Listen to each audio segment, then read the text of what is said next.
दोस्तों, आज हम इंडियन ऑर्डिनेंस का पिस्टल लेकर आए हैं। आज हम आपको इंडियन ऑर्डिनेंस के पिस्टल की जानकारी देंगे। इंडियन ऑर्डिनेंस का ये पिस्टल इंडिया में बहुत ज़्यादा पसंद किया गया। जब ये लॉन्च हुआ तो ज़्यादा से ज़्यादा लोगों ने इसको अपने लाइसेंस पर लिया, क्योंकि इंडिया में ज़्यादातर जो लाइसेंस बनते थे वो हैंडगन के बनते थे। और हैंडगन में भी जब ये पिस्टल लॉन्च हुआ तो लोगों ने खूब पसंद किया और खूब उनके लाइसेंस पर आया। तो दोस्तों, इंडियन ऑर्डिनेंस ने दो पिस्टल बनाए, मार्क 1 और मार्क 2। तो आज हम आपको थोड़ा सा मार्क 1 पिस्टल दिखा देते हैं। ये पिस्टल है, बहुत अच्छा पिस्टल है, बिल्कुल बढ़िया कंडीशन के अंदर एकदम। तो दोस्तों, ये जो पिस्टल है ये ब्राउनिंग के 1910 मॉडल पर बेस्ड है। ये इसका जो है ये एफएन ब्राउनिंग का 19010 मॉडल जो था उसके जैसा बनावट है इसकी बिल्कुल। और ये पिस्टल बहुत अच्छा और बड़ा हैंडी है देखने में। हाथ में अगर आप लें तो बड़ा हैंडी है और देखने में बहुत प्यारा है।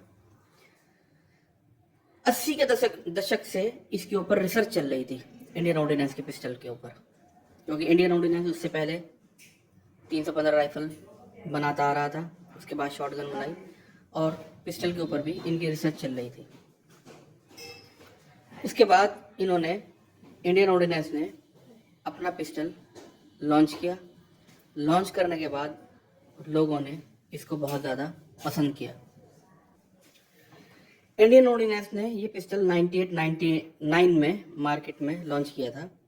उसके बाद से ये पिस्टल लोगों की काफ़ी पसंद रहा। इंडियन ऑर्डिनेंस का पिस्टल, सभी इंडियन ऑर्डिनेंस के जितने पिस्टल हैं सब कैलकाटा में बनते हैं। और मैं आपको थोड़ा सा पिस्टल दिखा देता हूँ। सबसे पहले ये देखिए आप, इन्होंने बहुत अच्छी इसकी ग्रिप चेंज करा रखी है। और इसकी जो मैगजीन है इसमें 8+1 यानी कि 8 मैगजीन में आते हैं और एक इसके चैम्बर में आ जाता है शॉट। इसके वज़न की बात करें तो इसका वज़न 680 ग्राम है। इसका इंडियन ऑर्डिनेंस ने बड़ा मजबूती का ध्यान रखा। और बात करें इसकी बैरल के लेंथ की, ये देखिए आप, इसकी बैरल की लेंथ जो है तकरीबन 3.5 इंच यानी कि 3.44 इंच है। इसकी अगर फिनिशिंग की बात करें तो इसकी फिनिशिंग मार्क 2 से थोड़ी कम है और ये 2013 का बना हुआ है। 2017 में इन्होंने मार्क 2 लॉन्च किया था और इसका वजन मार्क 2 का वजन थोड़ा कम है, यानी कि 650 ग्राम यानी कि 30 ग्राम कम है। बहरहाल मैं एक छोटी सी आपको बात बता देता हूँ कि पुराने दौर में लोग मूवीज़ के अंदर जो पिस्टल देखते थे तो उसको माउजर के नाम से बुलाते थे। माउजर जो है वो जर्मनी की एक कंपनी है जिसका पिस्टल बहुत ज़्यादा मशहूर हुआ था। हिटलर के पास भी था, जिस वजह से बहुत मशहूर हुआ। तो अब मैं थोड़ा सा इस पिस्टल के बारे में आपको बता दूं कि इंडियन ऑर्डिनेंस का पिस्टल जब मार्केट में आया तो खूब लोगों ने पसंद किया था और इसकी पिस्टल के लिए कैलकाटा जाना पड़ता था। उससे पहले आप किसी डीलर के पास जाएंगे, उसके पास बुक करेंगे और उसके बाद इंडियन ऑर्डिनेंस वाले एक डेट देते थे। कभी कभी ये डेट जो है 1.5-2 साल तक की होती थी, क्योंकि इसकी डिमांड इतनी ज़्यादा थी, उतने ये नहीं बनते थे जिसमें टाइम लगता था। उसके बाद वो लोग कैलकाटा जाते थे। कैलकाटा जाने के बाद बाकी की रकम जमा कराने के बाद वो पिस्टल वहाँ से हासिल करते थे। रिवॉल्वर का भी यही सिस्टम था, लेकिन रिवॉल्वर का वेटिंग पीरियड इससे थोड़ा कम था। इसी तरह इसके साथ एक लिमिट भी थी कि अगर आप ये पिस्टल लेंगे, कैलकाटा से लेके आएंगे, तो आप 5 साल तक ये पिस्टल नहीं बेच सकते थे। इसीलिए नए पिस्टल की कीमत से हमेशा सेकंड हैंड की ज़्यादा रहती थी, क्योंकि उसके अंदर कोई टाइम लिमिट नहीं थी। सेकंड हैंड पिस्टल की कभी कभी डबल वैल्यू हो जाती थी और इसकी मार्केट वैल्यू भी एक टाइम में बहुत ज़्यादा रही। लेकिन धीरे धीरे हालात बदल गए, नई नई कंपनियां आ गई, वेबले का पिस्टल आ गए, नंदा के आ गए, मल्होत्रा के, शेख के और नई नई कंपनियां आ गई। इस वजह से इंडियन ऑर्डिनेंस के पिस्टल की वैल्यू धीरे धीरे घटने लगी और अब ये 5 साल वाला पीरियड भी ख़त्म हो गया। इसकी वैल्यू धीरे धीरे घटने के बाद इसकी वैल्यू बहुत कम रह गई।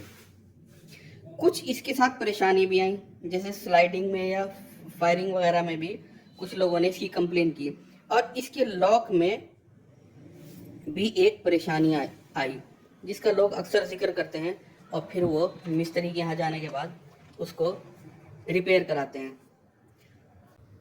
इसका लॉक भी कोई ज़्यादा खूबसूरत नहीं है अगर आप देखेंगे, और अगर इसको नए पिस्टल से कंपेयर करें तो ये इतना ज़्यादा खूबसूरत नहीं है।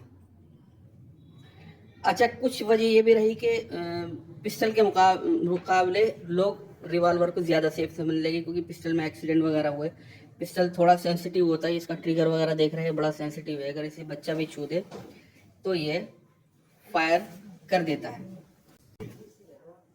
एक समस्या और रही, एक बार यूपी गवर्नमेंट ने ज़्यादातर डिस्ट्रिक्ट्स के अंदर जितने भी लाइसेंस रिन्यूअल होते थे तो उन्होंने ये कंपलसरी कर दिया था कि आपको शूटिंग रेंज में जाकर चलाना पड़ेगा, चला के दिखाना पड़ेगा।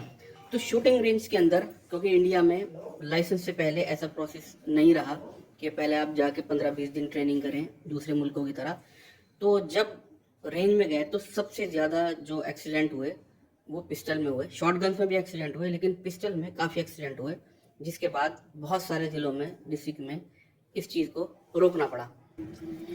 बहरहाल ये सारी चीज़ें होने के बावजूद भी इंडियन ऑर्डिनेंस का पिस्टल आज भी इंडिया में सबसे ज़्यादा लाइसेंस होल्डर के पास है। इसमें कुछ एक छोटी मोटी कमियों के अलावा ये पिस्टल बहुत बढ़िया है, आज भी लोग इसे पसंद करते हैं। बस सबसे पहली बात यह है कि इसका रख रखाव अच्छा होना चाहिए।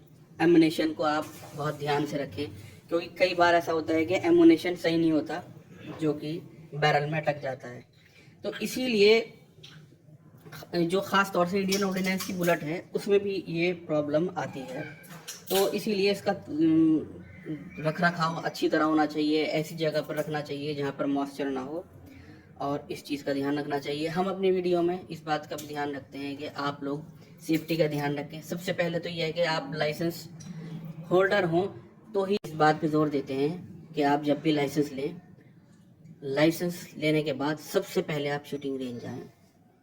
शूटिंग रेंज जाने के बाद आप इसकी पहले बेसिक जानकारी हासिल करें पिस्टल की, और उसके बाद इसको रेंज में चलाने के बाद वहाँ से एक सर्टिफिकेट हासिल करें। उसके बाद ही आप कोई भी हैंडगन रखें, जिससे कि फ्यूचर में कोई एक्सीडेंट ना हो। खैर, बहरहाल हमारा मकसद ये है कि लाइसेंसी हथियार जिन लोगों के पास है वो उसको बहुत ध्यान से रखें, और अपने घर वालों की सेफ्टी के लिए भी बहुत ज़रूरी है। इसी के साथ हम अपनी बात ख़त्म करते हैं, और आपसे रिक्वेस्ट है कि हमारे चैनल को लाइक करें, शेयर करें और सब्सक्राइब करें।